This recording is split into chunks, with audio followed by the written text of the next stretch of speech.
The Critshow contains elements of horror, fantasy violence, and adult language. Content warnings can be found in the episode description.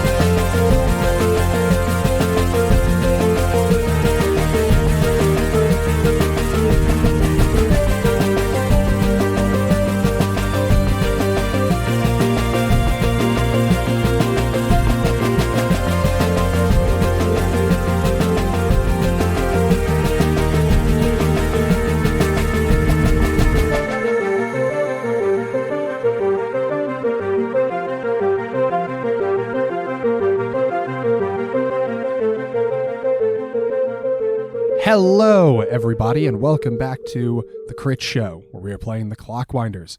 Last time, our heroes did battle with the dragon form of the fused entity, Tiberin and Yvain, bonded into one. Bonded sounds kind of friendly, actually. Hostile takeover of Tiberin by Yvain. At the same time, Cade and Maxine found their way to the movement core chamber, seeing that it had been just flayed, just laid bare in pieces, but they found a way to communicate and set to work in repairing it. In doing so, they found one of the fortress's defense mechanisms, the fortress itself, trying to prevent that repair, and each of them is having to work around and defend against it as it tries to stop them from completing their task. As they began work and the fortress awakened to fight back, it seemed that Yvain, being tuned into the goings-on here, was immediately aware of that and diverted her attention from trying to fight the party upstairs to trying to blast her way through the floor and get at them below. All the while, Smee being tumbled about with the very small shred of Cade's DNA packaged delicately within and at threat of being destroyed, possibly rendering him stuck in his ether form. I mean, if it's DNA you're looking for, that's all over town. Good Lord. That is where we find ourselves now. Awful inlet. I hate you. I hate that that's where you've made me jump back in. If you're trying to piece somebody back together from a bit of them, and they have a kid, does their kid rip in half? Oh, God. Oh, my God. Does Cade have kids? Not that he knows of. All over the place. Not that he's around for. Shit. I learned it from not watching you, Dad. So we're at the top of another round here. Maxine, why don't you tell us who goes first? I'm going to pass it to Einon. All right, Einon, you currently have position on the back of Double Dragon's neck. The rest of your party is trying to pick away at her various body parts as well. What do you want to do? I think I'm going to leap off of her shoulder, like to try to get in front of where she's facing now. I mean, I know she's blasting into the ground, but I just want to get over so that we're literally surrounding her as much as possible. Okay. I think this is going to start with a overcome to move. Oh, okay. Just at all, because she is enormous and firing a giant blast of lightning at the ground. So if you're trying to get around that, get to her front, it's dangerous to do. So why don't you overcome with athletics? How dangerous is this blast zone? I'm going to say a 6. Wow. I'm ramping up the difficulty here. Yeah, you are. We're in some serious shit now. You guys need to fucking get it together. Okay. I'm at a 5. Insufficient. Dead. Instant. But I've got keen reactions. Okay. Go ahead and spend your point.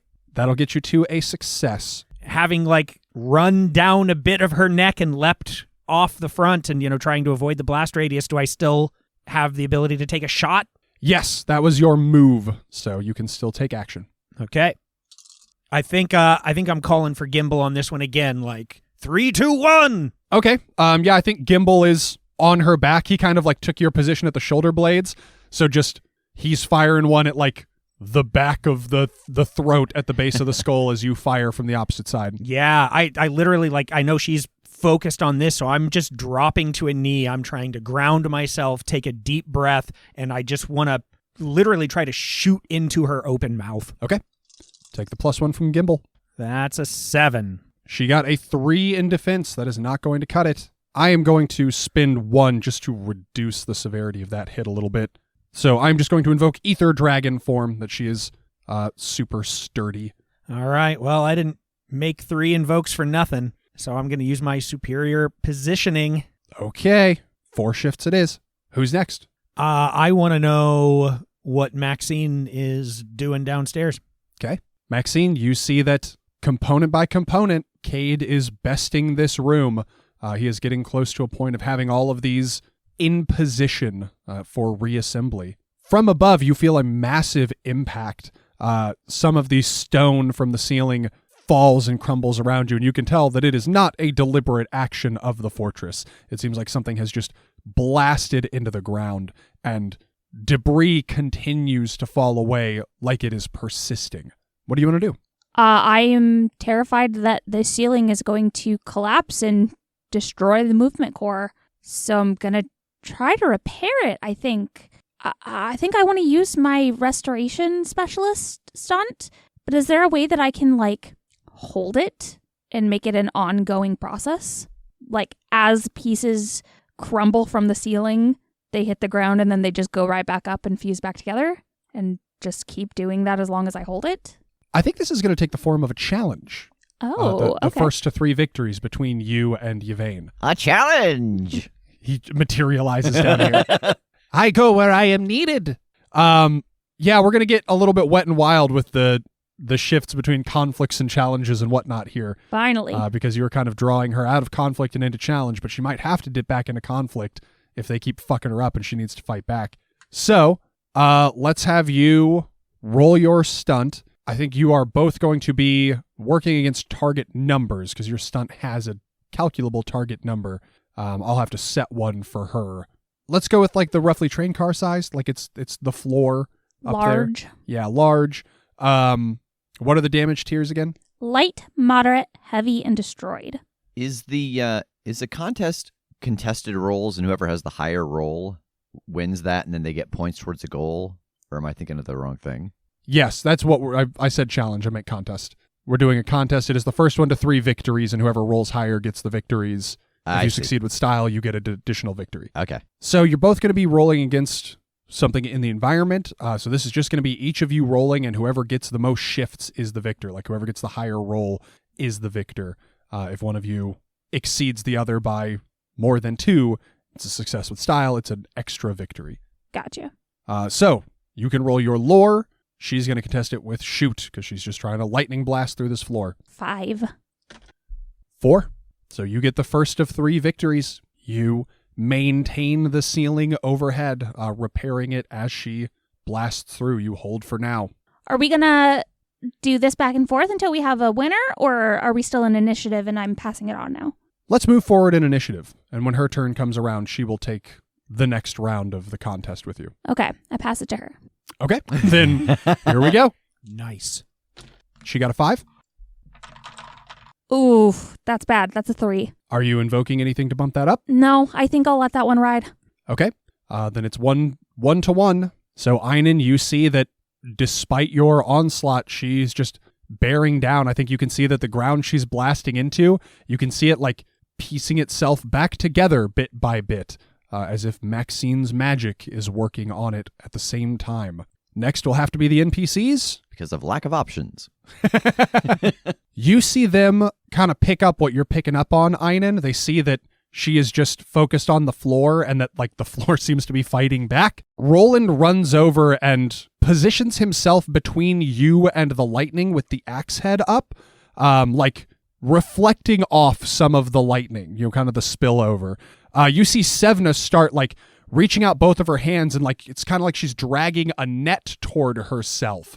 And it seems like it is siphoning off a little bit of the lightning. It seems like they are trying to create an advantage. They are trying to hurt her ability to keep blasting here. Hell yeah. I'm going to say they're trying to beat a 6. Oh no. They've got a 4, which ain't going to do it. Could we spend one of these superior positionings to give him a reroll? Could give them a reroll, or we could bump it by 2. That would get them to a tie, and then maybe we could spin something else and get them to a success. I mean, even if they get the tie, the aspect is going to exist. I think that might suffice. Yeah. So, let's do that. Let's spin one of those invokes, getting them to a tie, creating a new aspect. They will get a boost, independent of the aspect, but let's call the aspect drained. Let's call it siphoned. Okay. Give me a roll I just want to know what it would have been. Okay, if I just re-rolled If it. it was the same too, yeah. A 0. So, the same net The same result. Yeah. Wild. She now has the aspect siphoned. It does not have any free invokes, but there is a boost extant now. Bringing us to the end of this round, jumping to the top of another, let's bring Cade back in.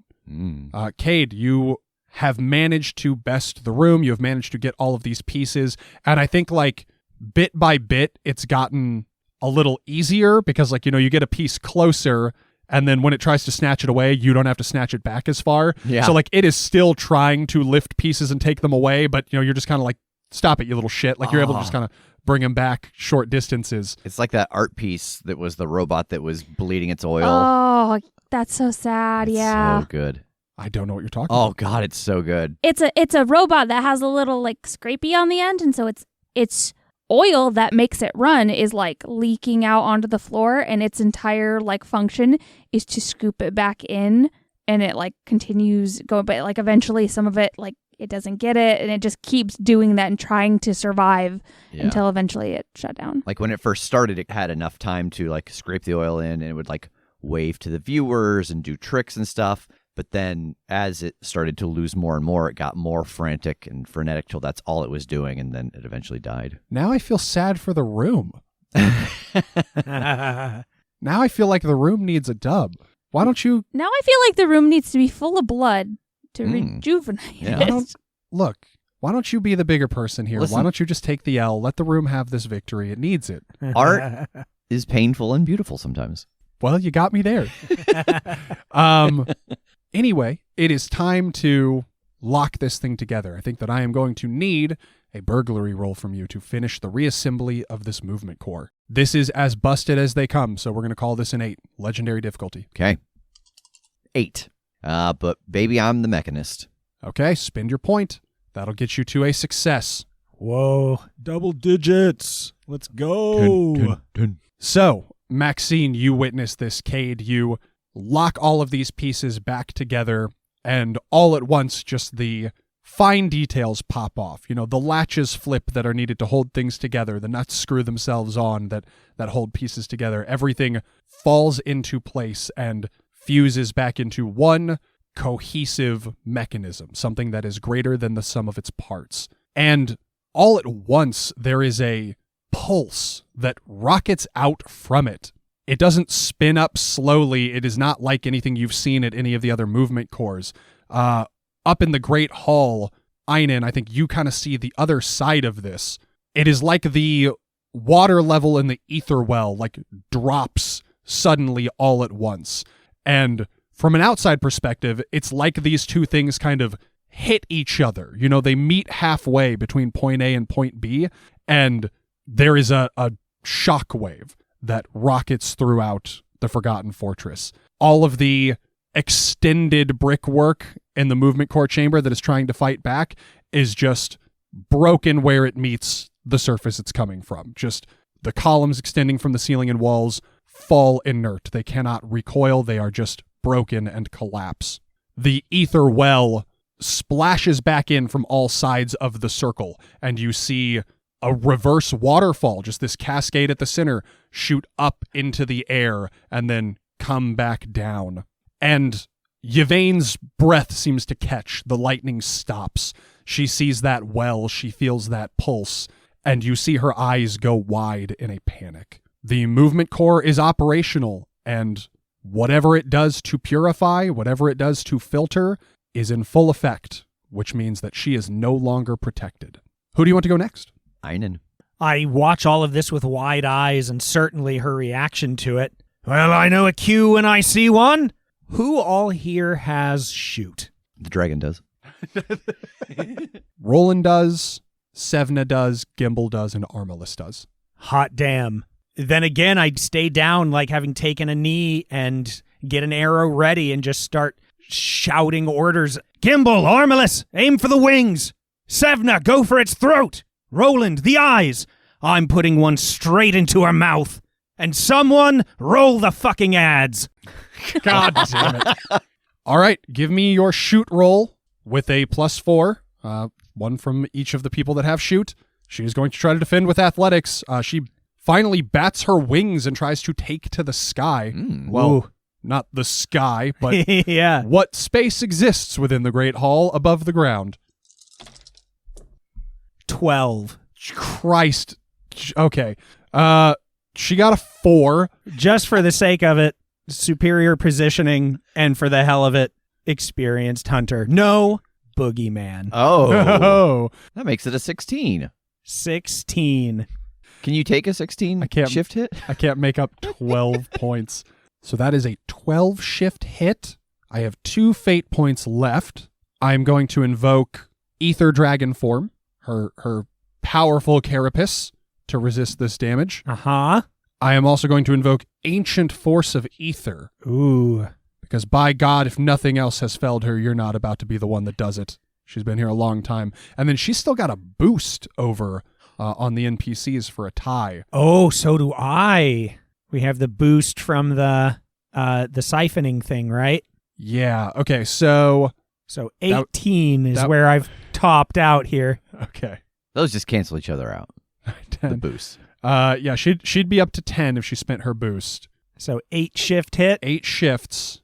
Okay, so she's going to take both of her lasting conditions, which are devastated and decimated, Okay. but she's got a tiny bit of physical stress left.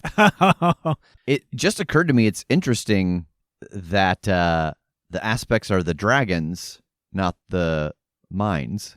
They are sort of an amalgamation right now. Yeah. Like, these are the aspects that can benefit her based on the physical form and the attributes that Tiberan has brought to this. Yeah. I would also invoke Yvain aspects if they were the ones that were beneficial. Yeah. I just don't think they are the ones that are beneficial, and I'm out of points now. Yeah. But yeah, I mean, they are a combination of both of their best attributes. Yeah. Because it's not like you're invoking any of her mental attributes.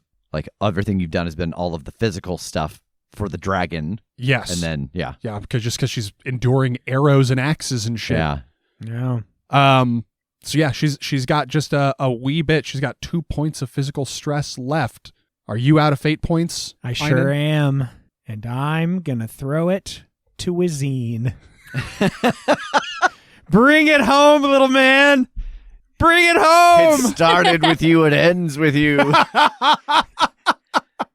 Lizard fight, baby. Let's go. It's the only way Tass could ever see this going. Yeah. Are you positive that you want to let an NPC deliver the killing blow to the final bad guy in your... If Wazine does this, I could not be more happy. I could not find a way to be more happy. And Einon has given the speech a bunch of times that we are members of the fight. We don't have to deliver the final blow. Yeah. That's good. That's poetic. Oh, the only way I see this happening is Wazine running as a crocodile, turning back into a little gnome, getting swallowed, transforming, and then eating his way out. Okay, Wazine is going to take his crack at this for the NPC's turn, but since they helped you, they cannot support. That is a 0. No! Against what, though? Let's see. Let's find out what she defends with. Come on. I'll bet it's going to exceed a 0. No, come on. She got a 3 to defend. Oh. Yeah. Okay, I want to use a stunt. Okay. I have a stunt called Hex. Ether is a change agent for chaos. You can shower a target with ether, shuffling the endless possibilities for them. Once per scene, you can spend a fate point to force a player or GM to force a reroll. Okay. For whom?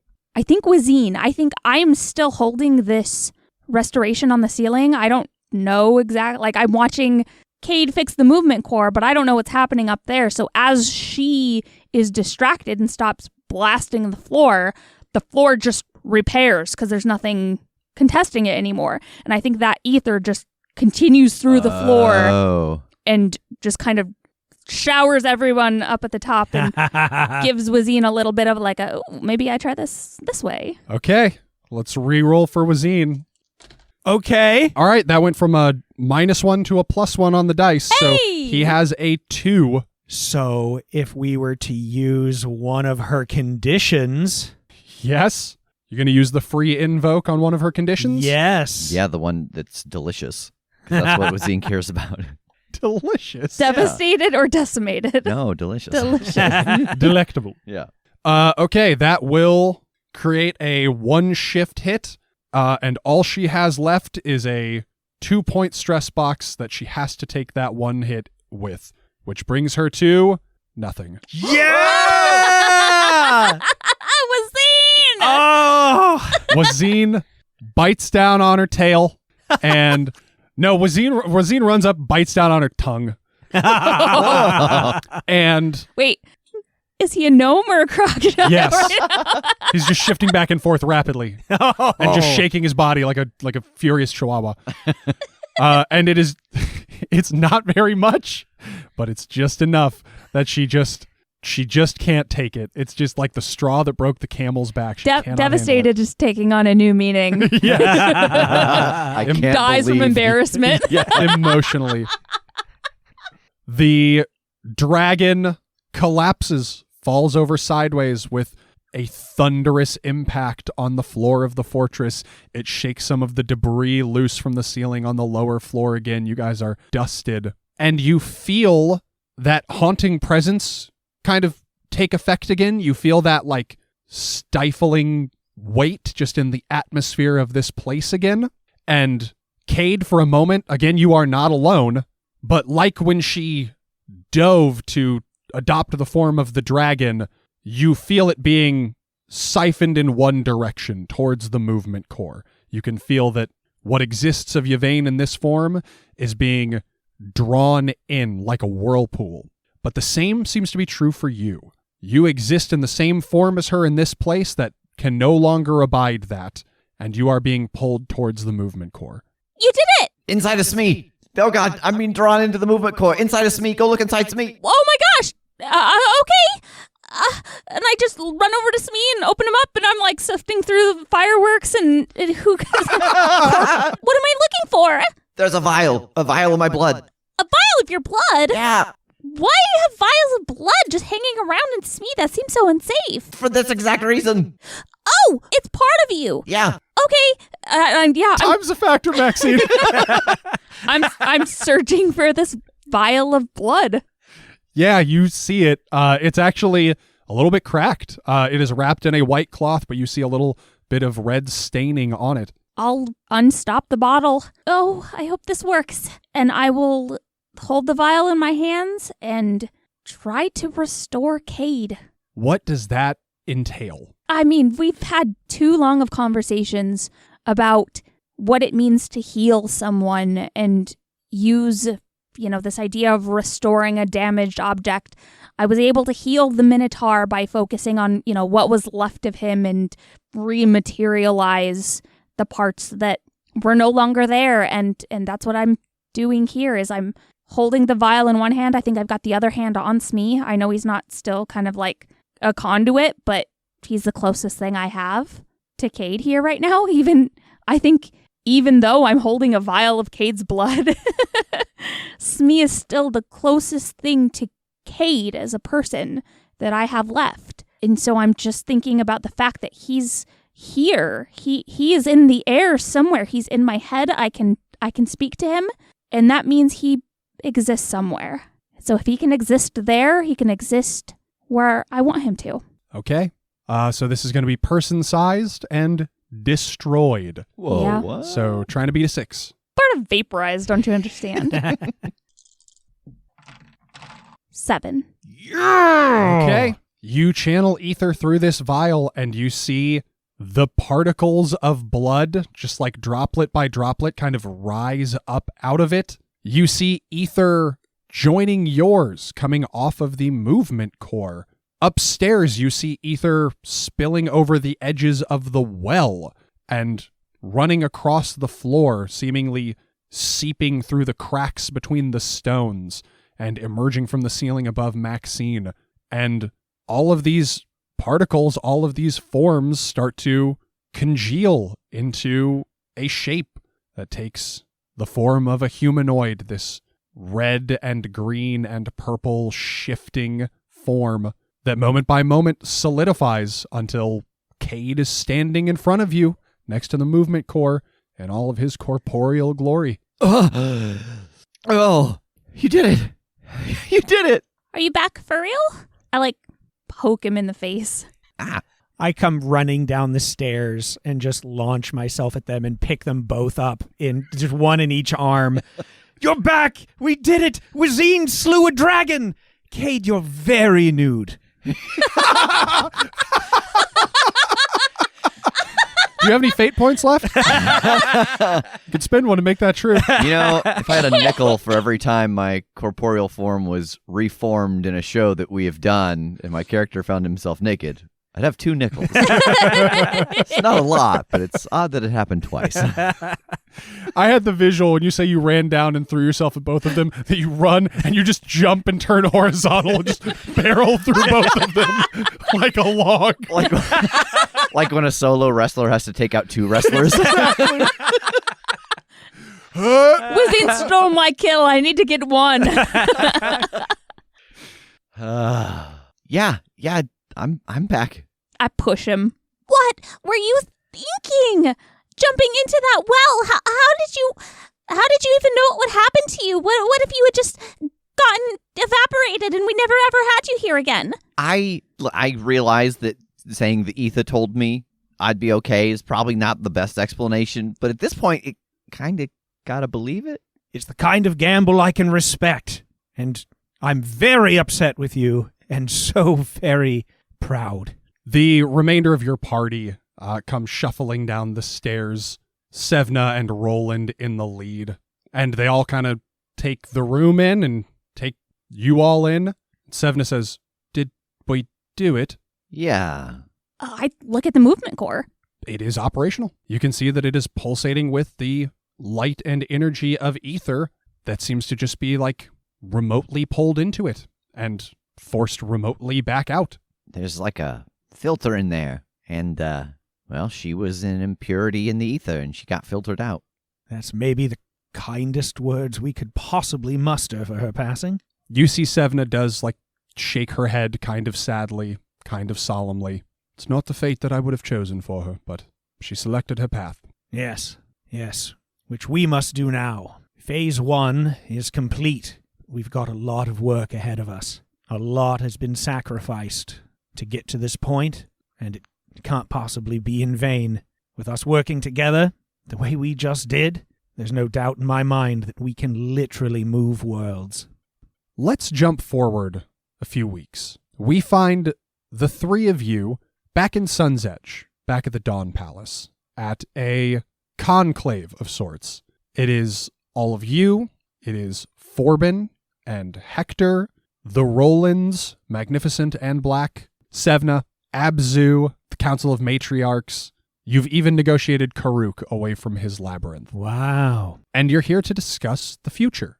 You all have taken the time to catch Chief Forbin and Hector up on what has happened since last you saw them. Roland the Magnificent is currently addressing the room kind of on behalf of the Fae. It's a tactile change for sure. I feel the connection not severed precisely, but greatly weakened. Obviously, some ether is still getting through. We knew that with your taps and the Feld movement core, but it is peculiar, this lack of flow. And you guys can see, just all the Fae in the room kind of softly nodding. They are all in agreement. They feel this strangeness now that the connection is so stunted. Cade, you notice what's out of place. You notice the same acknowledgement from Chief Forbin. It's very subtle. It's not trying to call attention to herself or anything, but there is an in spite of herself agreement. I think I narrow my eyes towards her at that. You meet her gaze, and she looks a little bit nervous, and Roland the Black tracks your eyes to hers. He sees this interaction, and you see him grin a little bit under his hood again. I thought I could sense it on you. You're one of us, aren't you? Wait, what's happening? Everyone's doing the thing that I know means something, but I can never fathom what the hell. All Fey eyes in the room anyway, turn to Roland and then to Chief Forbin, as do Hector's. And she looks pretty nervous. She looks like she's been put very on the spot. And she kind of looks back to you, Cade, like pleadingly almost, like she just doesn't really know what to do, and she's hoping that you will have some direction for her. It's not something to hide anymore. I mean, it's going to be more important than ever to see both sides working together. Her eyes kind of dart around the room from person to person, and then they close, and she takes a big breath in, and as she breathes out, her form changes. She is still humanoid, same height, same proportions as she was before, but her ears have a little bit of a point to them. Her skin is a little green and blue.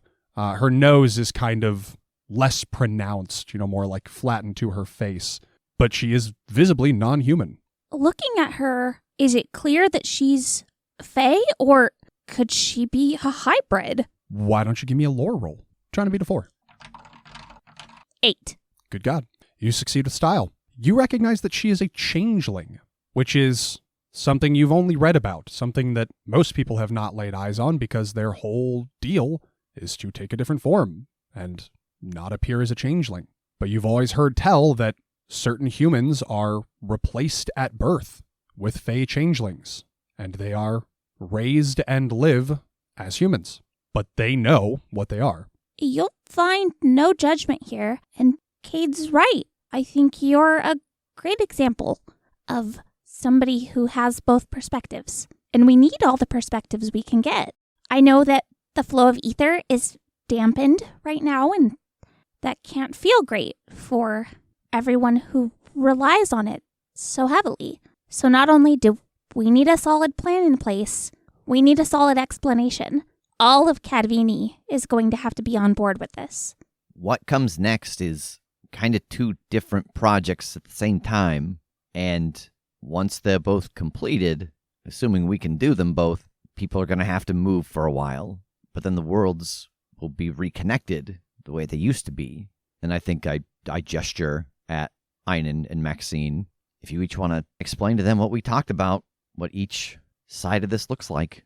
On this side, we're going to have to begin changing perspectives of the general people, helping them understand that moving to the poles temporarily is going to be the safest way for everyone to make it through this transition.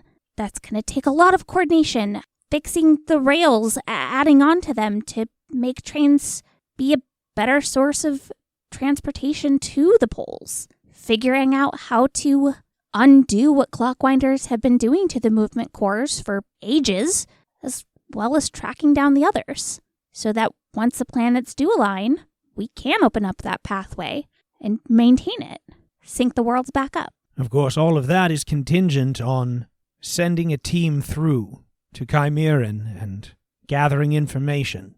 I'm certain, with even just the minds collected in this very room, that we can get quite a bit from you all about exactly what had happened there, at least the state of it when those of you that were born there left.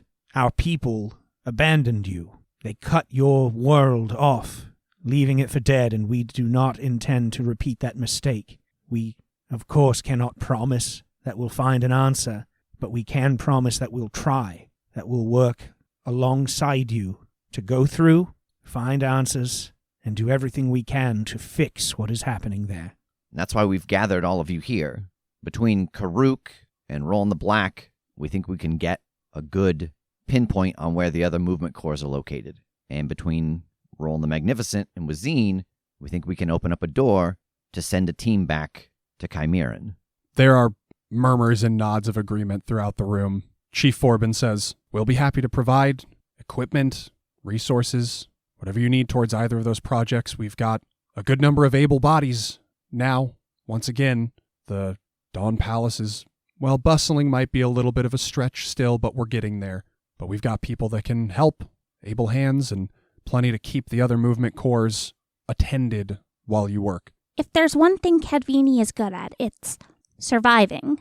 Unfortunately, what we lack most seems to be knowledge. So as we do this research on both sides, our overall goal is to share that survival ability with Chimeran again. When the people of this world cut Chimeran off, there had to be some records, something documenting the process, because they decided on a new process. They decided how to restructure the movement cores. And if I've learned anything, it's that if something was written down, if something was carved into stone, documented in any way, if we can find those fragments, we can gain that knowledge back. Karuk chimes in, I've been here a long time, and I've seen the destructive nature of humans. I would not put it past them to perform their dark works and destroy the evidence behind them, but I would be happy to aid you in finding those remnants. We are truly honored. Thank you. But somebody's going to have to look after my maze while I'm gone. I do know a dragon slayer that's always up for a challenge. He looks down at Wazine. There are many corners that need swept. And oh, so many red caps. You're going to eat like a king. They're going to love you. You will be their leader. We have some time, but Roland, and I turn to Roland the Magnificent. I volunteer, of course, if it is the will of this council, to lead the excursion to Chimeran, and of course we'll be hoping to have a few volunteers. I look over and give Sevna a wink, and turn back to the rest of the group. There is, of course, no guarantee that whoever decides to come with me will survive or return. I want to make sure that as we search for brave souls to accompany me, that they understand that completely. I want this to be a mission that is fully understood, because potentially the fate of two worlds rides on it. Roland the Magnificent nods and smiles. I'm sure we could find some interested bodies from among our people, in the mountains perhaps. And with the position we now hold within the Freehold and the absolute volume of humans that are in and out of that place, I'm sure we could find some of them as well. Wonderful. Does the general climate or geography of your world support rhinoceri? He kind of mulls it over. He looks back up and over his shoulder at Roland the Black, who's standing behind him, who kind of shrugs. I'm not sure. I would think so. Our creatures can survive over here, so I believe the same should be true in reverse. And then Maxine and I, with the assistance of Karuk, will set out to find the missing movement cores, but we will need to take some folks with us, because I think it'd be best if we could just leave people behind to care for them and then set up the schedule to start swapping them out until the change of all the movement cores has to occur. And finding the other movement core in the Frost Sea is going to be a lot easier than finding and leaving people behind in the Burnt Lands. So that's going to take some time as well. Hector lets out kind of a low whistle. Those conditions, I mean, we've always known it, but boy, that sounds like a tall order. Latest reports, though, are that some people have turned up at the forges and the salamanders are playing nice, so if we're going to need to build anything to make that livable, we got a place to do it. Kate holds up a little sketch pad. Yeah, I got a couple ideas on how we might be able to make it through the Burnt Lands. Hector smiles. Maybe we can hit up the garage. You can walk me through them? Yeah. All right. Forbin finishes scribbling down some notes that she's been taking as you've all been talking, and she nods and closes her notebook. And she looks up at all of you again, and she seems a little, sheepish, kind of clicks for her again in the moment that she's in her real form and just feels odd, but she doesn't seem as scared anymore. Just feels a little awkward. Okay, I'll get to mobilizing some of our personnel, get you the manpower you need. She looks around to the Fae in the room. Anybody who wants to crash here, you're welcome to.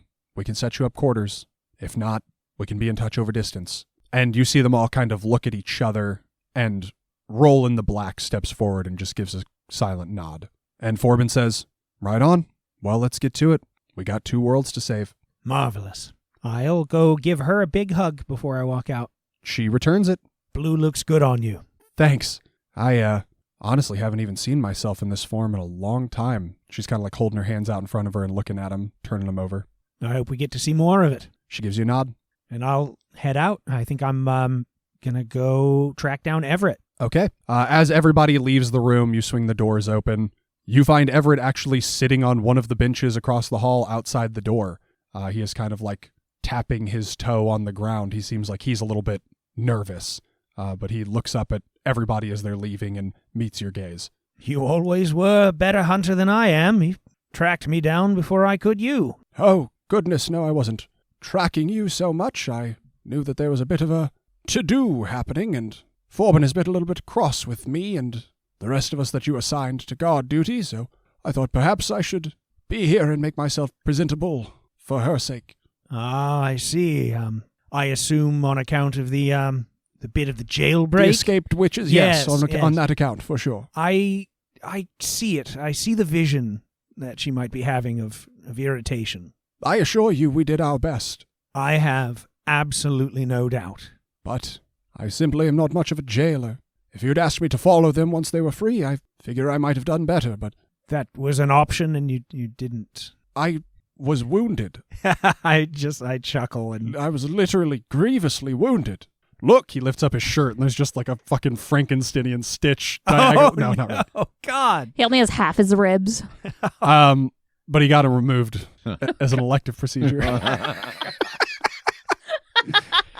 No, I think, though, that you genuinely can see, like, some signs of injury on him. Like, it does seem like it was a violent jailbreak. And I think Sevna, like, you know, she is hung back with you, and she is behind you, like, keeping a little bit of distance. Looks kind of sheepish. Sevna, darling, I apologize. I'm going to take my friend here on a little walk. I'll meet up with you later. That's fair. You should know that I didn't physically hurt him. I wasn't one of the ones who physically hurt him. It's all right. We're all friends here. Everett goes, well, I don't know about that. But yeah, you and Everett start walking down the hall. Sevna stays behind. I actually stay pretty quiet for a while and lead him out and through town and eventually to the little ice cream shop. Oh no. Are you putting me down? Everett, damn it, I wanted to apologize. You apologize for what? For putting you in a position to be harmed, manipulated. I admit to a bit of hubris with what we set up. I was so sure that it would all be fine and that I was giving you an easy job to do, and I got you hurt again. Nonsense. We are grown individuals. We know what we are and are not capable of. We had a conversation. We came to an agreement. This is not your fault. Well, damn it, just take the apology anyway, won't you? I won't, but I will take that cone. Yes, indeed. And I hand it over. You mustn't carry this guilt with you. You cannot carry only the negative ramifications of your walk through life. Don't tell me what to damn well do. He laughs. Of course I say that, right before I ask you what to damn well do. Could you hear much of the meeting? Bits and pieces. I heard the loud minotaur. I'm going through to the Fey Realm. He chokes on his ice cream a little bit. Don't worry, I'm not asking you to come with me. Oh, thank goodness. I know this sounds silly because I'm not really asking for anything specific. I want to know that I'm not bloody insane for leading the charge on this. Well, of course you are. But that doesn't mean that you're wrong. Well, that's a relief. You know what they say. A ship is safe in harbor, but it's not what ships are for. Those are certainly words to live by. I was a part of your little band for so long, and I was terrified when I went out on my own. But then I found Cade and Maxine, and I had a little band again. I know that they're needed here, but it's scary all over again to think about going on without them. He nods gently. I understand. Change is scary, but it opens you up to new opportunities, to grow and thrive. Look how far you've come since you've left my band, and we are still here. Together you have not lost me, you've lost nothing, but you have gained so much, and you will gain more. I know you're right. I suppose the last thing I would ask of you is just make sure you keep an eye on them when you can as well. They are marginally less dangerous than the witches. Well, fuck you, pal. I will give it my all. The others set to the task with you at the jail. have been keeping conspicuously hidden from me. I assume they were feeling a similar shame. No, I'm sure they'll catch up to you in good time, but we were assigned some punitive and time-consuming duties, which is bananas because we're not even Clockwinders, but we felt that we sort of deserved it, so... That's all. Yes, that's very fair. There's plenty of time before I leave, so I'll make sure to take you all out for drinks as often as I can. Thank you for everything. He holds up his very licked ice cream cone to cheers yours. I give it. He says, oh, look, speaking of your new little band, as you start to hear music play, and across the square, Ether Beaver on stage performing for the local crowd. Maxine, what are you up to as you exit the council meeting? I think I'm meeting with Chief Forbin. I think you just kind of see us taking the Clockwinder curriculum, for lack of a better word, and just kind of like dismantling it. It's just a lot of sheets of notes and bullet journals and referencing back and forth, like things taped to the walls, trying to figure out like what of what we thought we knew was important and what of it needs to be reframed. And I think that's how I'm spending a lot of my time now, is living up to my high concept as an amending Clockwinder. I think we see Maxine like in a classroom with some students and teaching them restoration, the ones that can channel ether, like how to bring back artifacts and books that they might come across. The ones who can't, teaching them how to safely preserve the bits and pieces they can find until someone can restore them. And then finally, I think we see Maxine out by the glyph stones, just hand on my necklace, looking out into the burnt lands, watching how many of the stones have caught on fire since that first day. I hope you'd be proud of me, Grandma. I mean, I know you would, because I know that being a Clockwinder was important to you, but following the truth and doing what was best for all of Cadvini was what you thought being a Clockwinder was about. So I know this looks a little different, but really I'm doing the same thing. You would be so proud of Cecilia, too. I know that she misses you. I miss you, too. And I know that ether connects all things. And Cade was around even when I couldn't see him, so maybe in some way you are, too? I really hope so, because I'd love for you to see things being put right, seeing the fulfillment of what being a Clockwinder should be. If you can hear me, I love you, and I hope you're happy. We're going to do some really great things. And I'd take off my gloves and just put them in my bag and hold out my hands with the ether scars visible, roll up my sleeves a little bit, and just have them exposed. And then we just see Maxine using ether to restore the glyph stones that had been destroyed, moving them out of the burnt land zone that's been encroaching on them, and having these pillars in total to access this lore that is so important for us to succeed moving forward. As you are capturing those stones and drawing them back in towards safety, you see that another one lifts itself from the ground, and you look over and see that Sevna has joined you, and she has tears welled up in her eyes, and she looks at you with a smile and helps you bring the stones home. Cade, what do you do after the meeting? I go with Hector down into the train station, and there are a bunch of different shapes in the room covered in tarps and stuff. We've got a lot of dangerous travel. The elements are so different from one place to another, the terrain. But I was watching this whole time, and the solutions, they kept showing themselves. And I start pulling tarps off of different things, and we can see half constructed. There's another train car, but it's got these different pieces put on it, and instead of the metal wheels that go on the track, we can see Smee's legs in place of those wheels. And they are varying sizes. Like there's one that's the size of a train car. There's one that's very clearly only like 10 feet long and 5 feet wide. And you can see that it's got like the layout for 2 beds inside of it. Then there's one that's just a single person. And it's like a caravan of things to travel. And you can see pipes running all through it. And then, these different ether spheres. And then Cade pulls out the blueprints and lays them out and starts pointing to things and indicating them on the blueprints to Hector. And you can see that, like a lot of the pipes running around on the ceiling of these things, the tops are reflective and they draw on that heat. And then there's water that collects that and goes down to one of the refrigerator cores that cools the water and passes back for when they're in the sun side.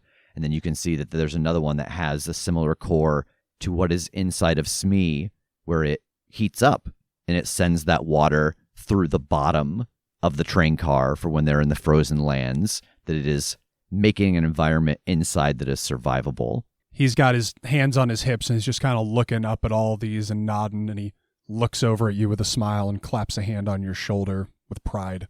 This is what we're going to get them working on, because there's going to be a lot of travel. We spent so much time looking back, trying to figure out how to maintain what was. Nobody was ever making anything new. I think it's time to start looking forward. Day by week by month, we watch Kedvini move forward. Greenhorn Clockwinders take to the rails, transporting materials, disseminating information, and correcting untruths. In some places, it's easy doing. It's essentially only Wazine and Arctis J4 to cause any trouble in the swamp. The residents of Willowdale, along with the Wilders, finally able to slow down a bit, are already in your corner. At other junctures, they're met with a significant degree of skepticism, apprehension, even outright dismissal and hostility. The larger the wheel, the harder it is to get it rolling, and this is a very large wheel. It takes work to sway Fae and human alike, but the points of this world you've touched on your journey come to your aid. Word spreads from the villages of Moon, Geth, and Round of the heroic Clockwinders who protected them from a wicked ether witch and brokered a peace with the salamanders. Mayor Gullyvane sends his love, by the way. So does Rad Dave, actually, whose business has boomed beyond the confines of Edge River ever since he's been able to implicate himself into the radical story of the retaking of Fort Utrecht. He's got Mac Jackrell handing out flyers up and down the river. While the news sweeps through the woods and along the rivers, Roland the Magnificent implements change in the Freehold. He coaxes some residents of the Cloudgate Mountains to the city, where they're able to share and collect what knowledge of the world they never could in isolation. Their public presence shifts the balance of Carcadia, and the unofficial Fae population becomes a little more official, though the Freehold stays wild as ever. Even Seven and his Clockgrinders catch a bit of the wave, conscripted to train and oversee the new Clockwinders with relative autonomy, but of course not entirely without oversight. In Port Valles, Captain Carver shares the tale of your voyage into the Frost Sea with whoever will listen, and a sense of daring-do propagates from Nightside, people excited for the adventure that lies ahead. Meanwhile, from Sun's Edge, citizens tell stories of the least lame parade they've ever attended. Ether Beaver wrote a song about it, actually, and it's been a big hit on their tour. Maxine and Cade make a return trip to the Glass Cathedral to study the fundamental function of the movement core. They're accompanied by a stalwart Karuk, indifferent to the cold, who uses the journey to aid in approximating the locations of the remaining cores. Einon travels among the Fae from settlement to settlement, cataloging any knowledge he can on the nature of Chimeran and the plague that ails it from those who can remember. As new rail is laid with the long-term purpose of escorting Kedvini's denizens to the safety of the poles, Cade, with the help of Hector, Sevna, and the Rolands, researches and crafts a means of transporting people between Kedvini and Chimeran, paramount to restoring the accord between the worlds. And, at last, we find ourselves at launch day, preparing to split and embark on the next legs of this journey. So where are we? Well, I think with all the information Cade was able to get about opening up a portal, getting people through, I think it makes most sense to do it at the Ether Well in the Forgotten Fortress in the Cloudgate Mountains. Oh, yeah, okay. Yeah, I was thinking, like, the maze, but that's even better because it's one step further than the maze. Right, and we're trying to open this, like, rift between the worlds in a safe way. Like, having this, like, pure source of ether seems like a good place to kind of tap into that, since we know the ether comes from Chimeran. Yeah. All right. So we are within the Great Hall of the Forgotten Fortress, probably cleared out a lot of the corpses and Yeah, we just swept those off the edge. and the dead dragon. But there is a substantial collection of people here. People that you have answered to, people that you have recruited, people that you have allied with along the journey. Lots of folks who were paramount to this finally coming together are kind of around for the launch. What does this actually look like physically? The passage between worlds.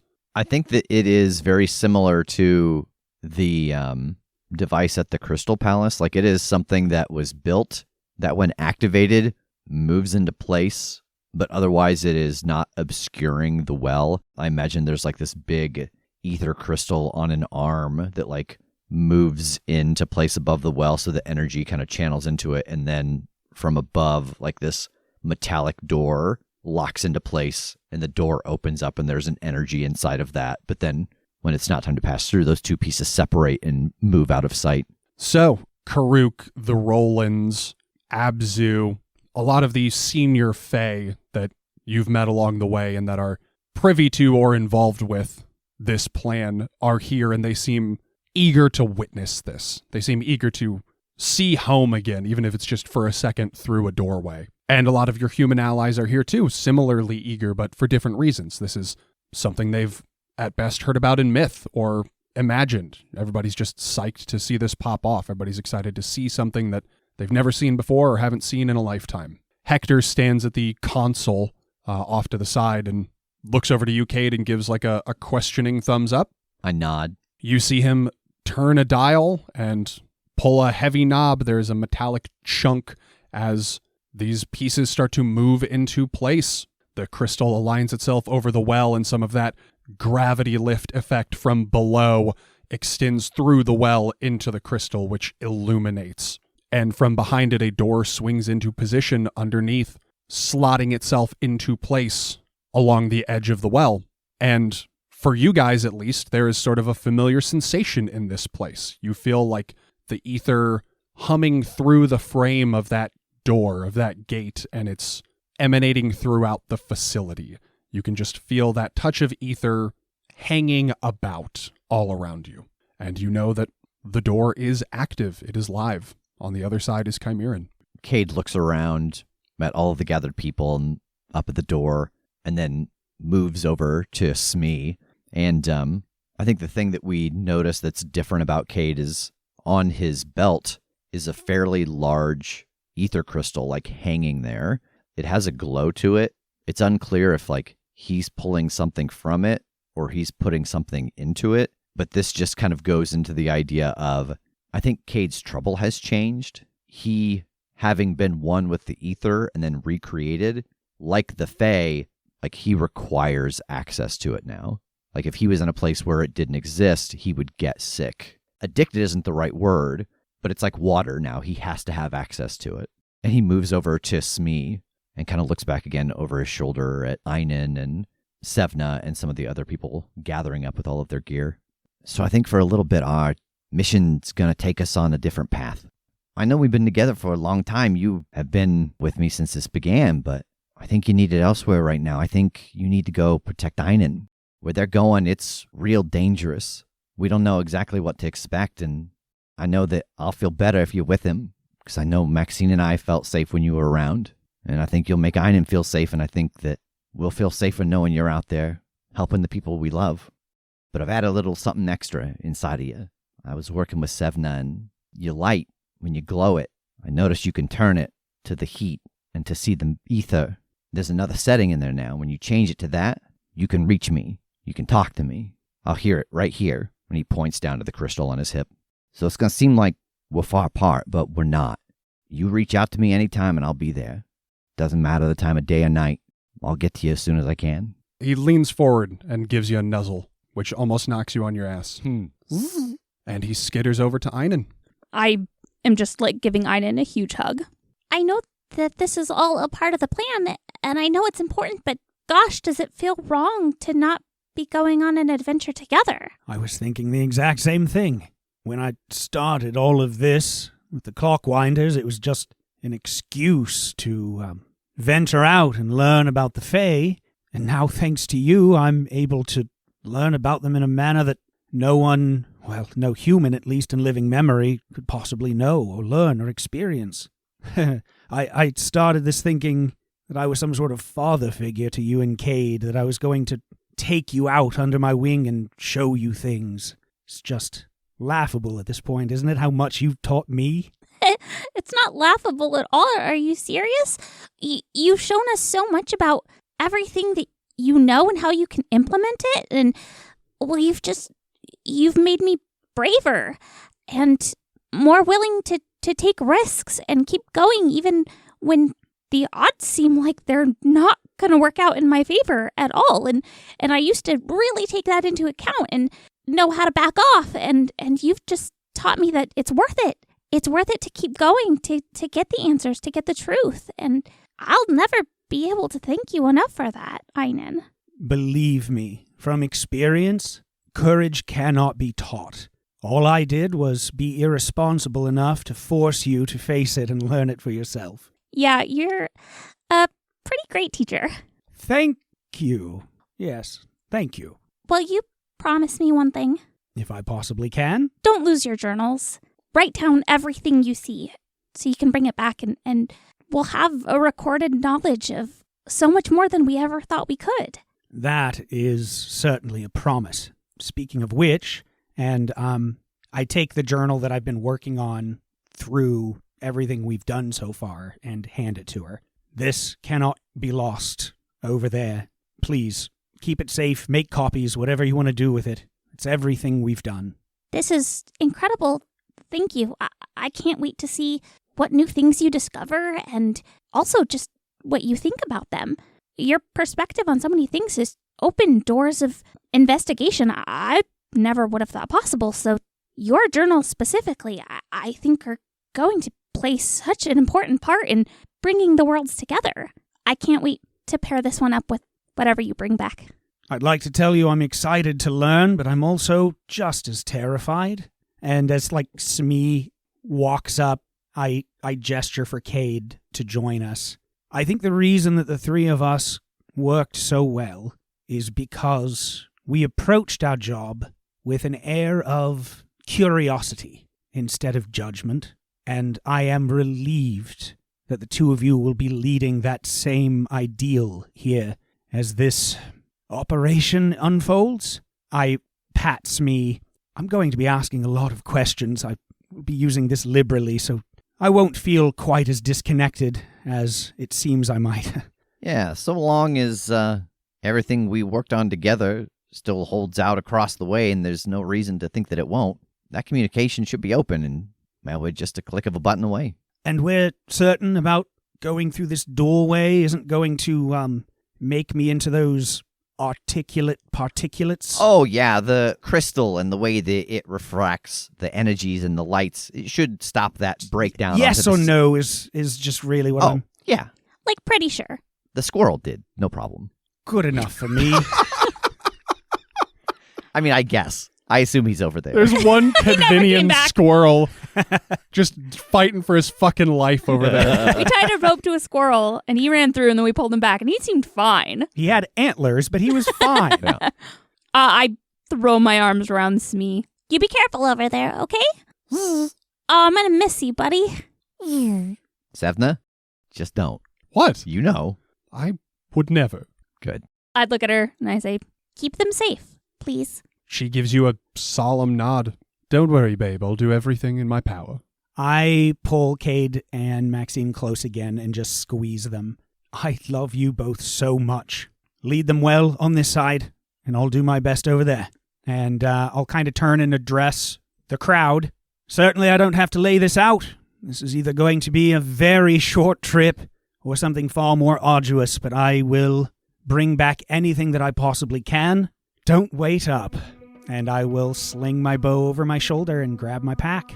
as he grabs his pack, I grab Cade's hand, take a deep breath in, and hold it. I squeeze her hand back. I'll look over my shoulder and give them a wink if anything gives you trouble. And I'll just motion towards my face and walk through. You open the gate, and it's like it breaks a film. You can see an entirely different landscape on the other side, and warm air washes back over you from the other side of the door, spreading through the Great Hall. You hear a lot of gasps, a lot of murmurs from the crowd, and looking back, you can see how many of them are packed together like sardines, trying to all get the best vantage point through that door. The landscape beyond has a bit of a pinkish hue to it. The flora looks unfamiliar, but not entirely alien. and the stars in the sky are entirely other, like no constellation you've ever seen. Sevna gives you a quick squeeze on the shoulder, and you and your gang of explorers step through, one by one, and the door closes behind. A week later, we see a similar scene.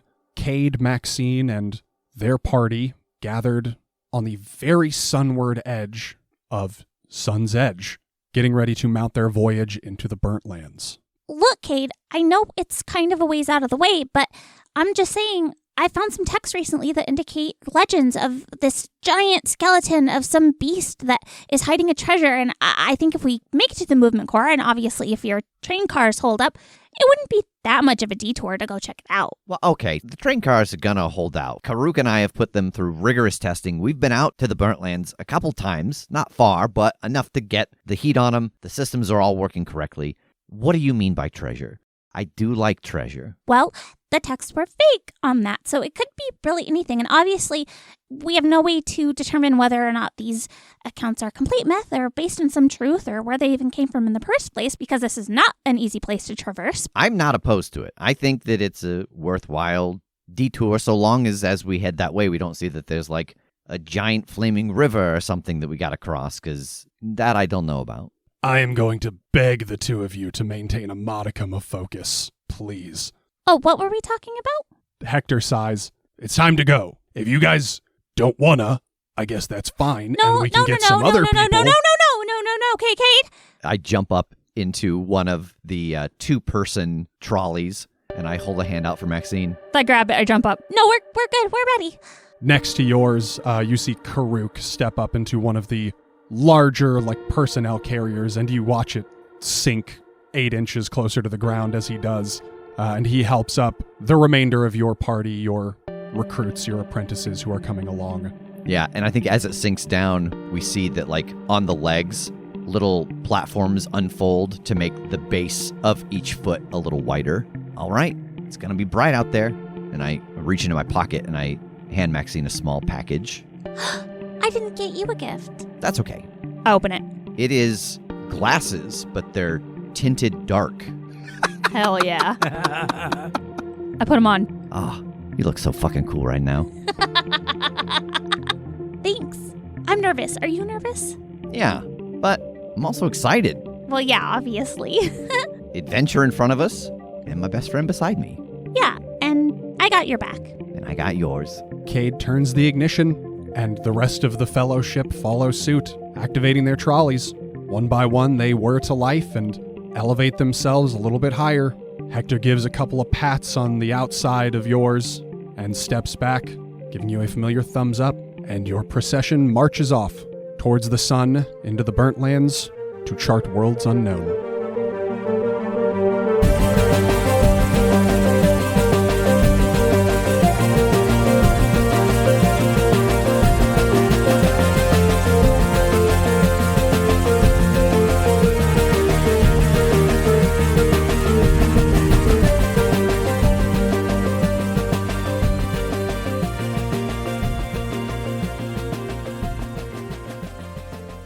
Well, hey everybody. Welcome to the end of Season 7. We hope that you have enjoyed our time with the Fate System and Clockwinders. We are incredibly sad to be saying goodbye, at least for now, to Jake and Megan, but we're not quite done with them just yet. So, as always, we're going to take a little bit of a break between seasons, but we will still have new content for you weekly. But it's going to be a bit before Season 8 begins in earnest. I don't have a date for that just yet, but I can tell you that the next 2 weeks, we've got one-shots that we did with Jake and Megan on their final day. And then 3 weeks from now, on April 15th, we will have the Season 7 Q&A. You'll notice that this Q&A is a much quicker turnaround than normal. That's because Megan is due any day. Galactus is coming.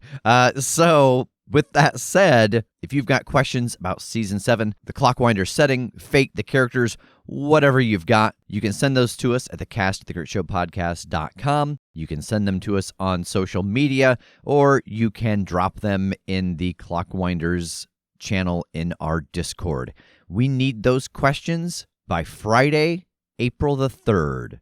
Because we will be recording the Q&A that following Sunday. So get those questions to us as soon as you can. That way we can make sure to get Jake and Megan's responses to any questions you might have. After that, we're going to play a couple different games. Like I said, there's going to be a little longer than normal window between seasons here, just because we're still, well, I don't want to get too much into the weeds in it, but we've tried half a dozen game systems now, and we still just quite haven't landed on the one that we want. So we're going to keep looking. In the meantime, we're going to share some other games with you, joined by some of the cast. And as soon as I have a sense of when Season 8 will start, boy, you'll be the first to know. Well, the second, I'll know. And then the third. Okay, the third. I'll know. The rest of the cast will know. You'll know. That's not true. You might know before the rest of the cast. And also, it is that time of year again for our Critshow Creations contest. The deadline for that is going to be Friday, May 29th. And as always, we just want to see whatever it is you like to do. Whether it's painting, designing minis, RPGs, baked goods, music, whatever. We have gotten so many wild, varying, and fantastic entries over the years.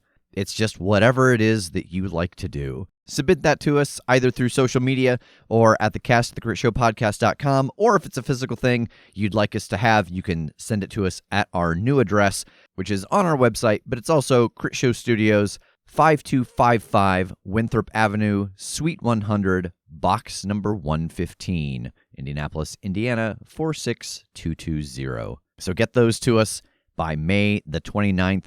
Every submission we get, we will enter your name into a drawing for a box of goodies selected by the cast. And if whatever it is that you've made has anything to do with what we have created here on the show, in the Patreon, just any content we've ever created, man, we'll put your name in twice.